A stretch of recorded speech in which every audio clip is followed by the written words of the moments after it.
प्रश्नावली 52। इससे पीछे की वीडियो में हम प्रश्न 1 और 2 को हल कर चुके हैं। अब करेंगे प्रश्न 3 से आगे की प्रश्न को।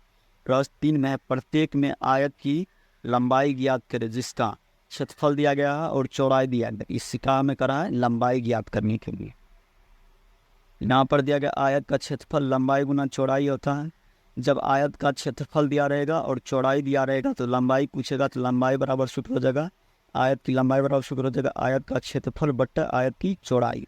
जब क्षेत्रफल दिया रहेगा और लंबाई दिया रहेगा तो आयत की चौड़ाई बराबर सूत्र हो जाएगा आयत का क्षेत्रफल बट्टा आयत की लंबाई। प्रश्न 3 का को इसमें करा आयत की लंबाई ज्ञात करनी। क नंबर में आयत का क्षेत्रफल दिया गया है 600 वर्ग सेंटीमीटर। यहाँ पर हम लिख लेंगे क्षेत्रफल दिया है 600 वर्ग सेंटीमीटर और चौड़ाई दिया गया है 20 सेंटीमीटर। तो यहाँ पर लिख लेंगे चौड़ाई बराबर 20 सेंटीमीटर। तो आयत की हमें लंबाई ज्ञात करना है, तो आयत की लंबाई बराबर सूत्र होता है, यहाँ पर लिख लेंगे आयत की लंबाई बराबर सूत्र होता है क्षेत्रफल, आयत का क्षेत्रफल बट्टा आयत की चौड़ाई। यहाँ पर लिख लेंगे चौड़ाई, क्षेत्रफल की जगह पर लिख लेंगे 600 वर्ग सेंटीमीटर। मतलब 600 वर्ग सेंटीमीटर बट्टा चौड़ाई की जगह पर लिखेंगे 20 सेंटीमीटर। इस तरह से वर्ग सेंटीमीटर का मतलब होता है यहाँ पर सेंटीमीटर गुना सेंटीमीटर है। यहाँ पर 1 सेंटीमीटर कट जाएगा, यहाँ पर 20 से ये शून्य कटेगा, 2 से काटेंगे तो हो जाएगा 30। यहाँ पर हो जाएगा 30 सेंटीमीटर। तो आयत की लंबाई हो जाएगा 30 सेंटीमीटर। यहाँ पर वर्ग सेंटीमीटर का मतलब यानी कि सेंटीमीटर गुना सेंटीमीटर। यहाँ पर नीचे में 1 सेंटीमीटर से कट जाएगा तो यहाँ बचेगा 1 सेंटीमीटर। यहाँ पर कट हो जाएगा 30 सेंटीमीटर। तो आयत की लंबाई हो जाएगा 30 सेंटीमीटर। अब ख नंबर आयत का क्षेत्रफल दिया गया है 100 वर्ग सेंटीमीटर। यहाँ पर हम लिख लेंगे क्षेत्रफल बराबर 100 वर्ग सेंटीमीटर और चौड़ाई दिया गया 25 सेंटीमीटर। यहाँ पर लिख लेंगे चौड़ाई, आयत का चौड़ाई दिया गया यहाँ पर 25 सेंटीमीटर। इसमें करा आयत की लंबाई ज्ञात करने के लिए। आयत की लंबाई बराबर सूत्र होता है आयत की लंबाई बराबर सूत्र होता है क्षेत्रफल बट्टा चौड़ाई। क्षेत्रफल की जगह पर हम लिखेंगे 100 वर्ग सेंटीमीटर बट्टा चौड़ाई की जगह पर लिखेंगे हम 25 सेंटीमीटर। यहाँ पर वर्ग सेंटीमीटर का मतलब यहाँ पर 2 सेंटीमीटर यानी कि सेंटीमीटर गुना सेंटीमीटर। नीचे में 1 सेंटीमीटर, एक को कट जाएगी इस तरह से, अब और बचेगा 1 सेंटीमीटर। 25 से काटेंगे 100 कर दिया जाएगा, नहीं यहाँ पर 1000 है, 25 से दिया जाएगा 40, अब कट हो जाएगा 40, यहाँ पर 40 सेंटीमीटर। इस आयत की लंबाई हो जाएगा 40 सेंटीमीटर। क्षेत्रफल दिया गया है 1000 वर्ग सेंटीमीटर, चौड़ाई है 25 सेंटीमीटर। आयत की लंबाई बराबर सूत्र क्षेत्रफल बट्टा चौड़ाई। 1000 वर्ग सेंटीमीटर बट्टा 25 सेंटीमीटर, इसको जो काट लेंगे तो ये काट करके 40 सेंटीमीटर। आयत की लंबाई हो जाएगा 40 सेंटीमीटर। अब प्रश्न गो हम देगा क्षेत्रफल। आयत का क्षेत्रफल दिया गया है 1500 वर्ग मीटर। क्या हम लिख लेंगे क्षेत्रफल बराबर 1500 वर्ग मीटर। चौड़ाई दिया गया 30 मीटर। यहाँ पर हम लिख लेंगे चौड़ाई बराबर 30 मीटर। इसमें पूछ रहा आयत की लंबाई, तो आयत की लंबाई बराबर सूत्र होता है आयत की लंबाई बराबर सूत्र होता है क्षेत्रफल बट्टा चौड़ाई। क्षेत्रफल दिया गया 1500 वर्ग मीटर। क्या आप लिखेंगे 1500 वर्ग मीटर और चौड़ाई दिया गया 30 मीटर।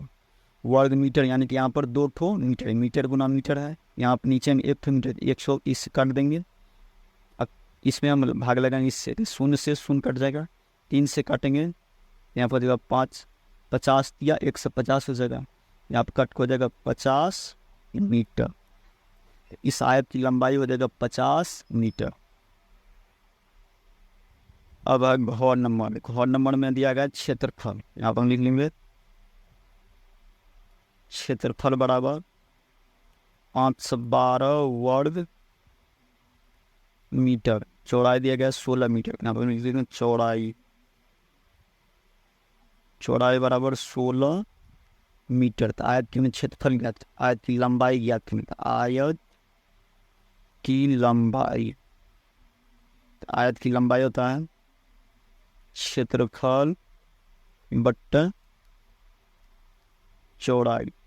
क्षेत्रफल दिया गया है 512 वर्ग मीटर, यहाँ पर हम लिख लेंगे 512 वर्ग मीटर बट्टा चौड़ाई दिया गया 16 वर्ग मीटर, यहाँ पे लिखेंगे 16 मीटर। वर्ग मीटर का मतलब यानी मीटर गुना मीटर, तो 1 मीटर नीचे में इसको काट सकते हैं।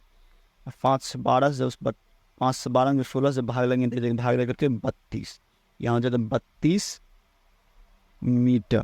तो आयत की लंबाई हो जाएगा 32 मीटर।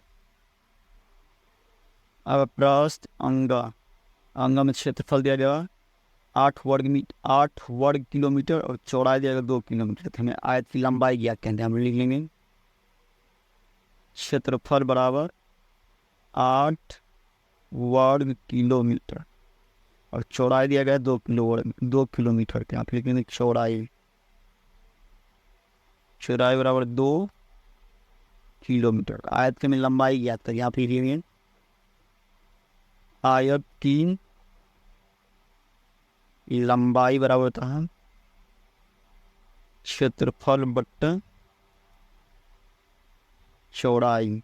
तो क्षेत्रफल दिया गया है 8 वर्ग किलोमीटर, यहाँ पे लिखेंगे 8 वर्ग किलोमीटर बट्टा चौड़ाई दिया गया 2 किलोमीटर था, 2 किलोमीटर। वर्ग किलोमीटर का मतलब है यानी कि यहाँ पर 2 ठो किलोमीटर, 1 से कट जाएगा, इससे जब भाग लगेंगे तो यहाँ पर हो जाएगा 4, देखिए 4 किलोमीटर।